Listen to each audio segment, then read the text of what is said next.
اگر حدیث کو، سنت کو، نبی علیہ الصلوۃ والسلام کے اقوال کو، افعال کو، آپ کی سیرت طیبہ کو، آپ کے اسوہ حسنہ کو اگر سائیڈ پر رکھ لیا جائے تو اسلام کا تصور ہی ختم ہو جاتا ہے۔ جس کو آپ اسلام کہتے ہیں، ان الدین عند اللہ الاسلام کہتے ہیں، جس کو آپ دین اللہ کہتے ہیں، اذا جاء نصر اللہ والفتح ورأیت الناس يدخلون فی دین اللہ افواجا، جس کو آپ دین اللہ کہتے ہیں، جس کو آپ العروۃ الوثقی کہتے ہیں، لا اکراہ فی الدین قد تبین الرشد من الغی فمن یکفر بالطاغوت ویؤمن باللہ فقد استمسک بالعروۃ الوثقی لا انفصام لہ، جس کو آپ دین الحق کہتے ہیں، هو الذی ارسل رسولہ بالہدی ودین الحق لیظہرہ علی الدین کلہ وکفی باللہ شہیدا۔ اس کا تصور ختم ہو جائے گا، کیونکہ دین جو ہے کتاب اللہ کا نام ہے، اور کتاب اللہ کا صرف قرآن کا نام نہیں ہے، کتاب اللہ قرآن و حدیث کے مجموعے کا نام ہے۔ اب آپ نے تقسیم کر دیا، کسی چیز کو دو حصوں میں تقسیم کر کے رکھ دیا جائے، اس کا وجود ختم ہو جاتا ہے، اس کی حیثیت ختم ہو جاتی ہے۔ کتاب اللہ صرف قرآن کو نہیں کہتے، دین کتاب اللہ ہے، اور کتاب اللہ جو ہے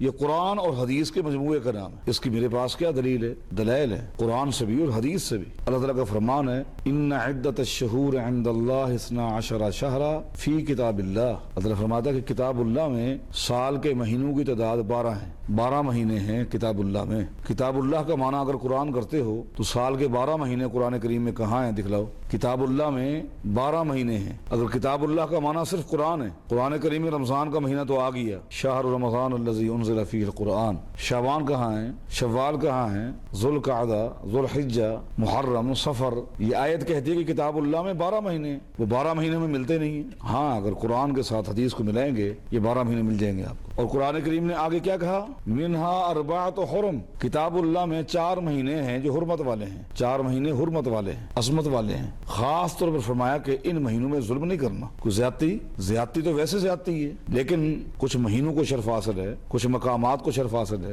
ایک آدمی کہیں جھاڑی میں چھپ کر برائی کرتا ہے، برائی تو برائی ہے، لیکن ایک ظالم مسجد میں آ کر برائی کرتا ہے، معاملہ زیادہ سخت ہے۔ ایک آدمی بیت اللہ میں داخل ہو کر برائی کرتا ہے تو برائی۔ فرمایا کہ ان 4 مہینوں میں خاص طور پر ظلم نہیں کرنا، 4 مہینوں میں ظلم نہیں کرنا۔ کتاب اللہ میں 4 مہینے ہیں، 4 مہینے ہیں، ان میں ظلم نہیں کرنا خاص طور پر۔ اب امت کو حکم دیا گیا ہے کہ تم نے ان مہینوں میں ظلم نہیں کرنا۔ اب اگر کتاب اللہ کا معنی قرآن کریم ہے صرف، تو وہ 4 مہینے کون سے ہیں؟ کیونکہ اس جو لوگ ڈکشنری کو بیس بنا کر اس کا سہارا لے کر قرآن کو سمجھنے کی کوشش کرتے ہیں، لغت کی کتاب میں تو کہیں نہیں ہوگا اس کا معنی، کہیں نہیں ملے گا۔ کتاب اللہ کا معنی اگر قرآن کریم ہے، وہ 4 مہینے ہمیں بتائے جائیں تاکہ ہم خاص طور پر اس میں ظلم کرنے سے اپنے آپ کو بچائیں۔ اللہ نے حکم جو دے دیا ہے، وہ 4 مہینے کون سے ہیں ان کا جاننا بہت ضروری ہے، بہت ضروری ہے، کیونکہ فلا تظلموا فیہن، ان میں ظلم نہیں کرنا۔ اللہ نے فرمایا کہ ظلم نہیں کرنا۔ نعوذ باللہ، یہ تو ممکن نہیں ہے کہ اللہ تعالیٰ وہ مہینے نہ بتائے اور سختی سے کہہ دے کہ ظلم نہ کرو۔ نہیں، وہ 4 مہینے تو ہوں گے، اور ہوں گے کتاب اللہ میں۔ وہ کہاں ہیں؟ اگر کتاب اللہ کا معنی صرف قرآن کرتے ہو تو۔ ہاں اگر کتاب اللہ کا معنی آپ قرآن و حدیث کا مجموعہ کریں گے تو 4 مہینے بھی آپ کو مل جائیں گے، وضاحت آ جائے گی، اور پھر آپ ظلم سے بچ جائیں گے، ورنہ عمل نہیں کر سکتے۔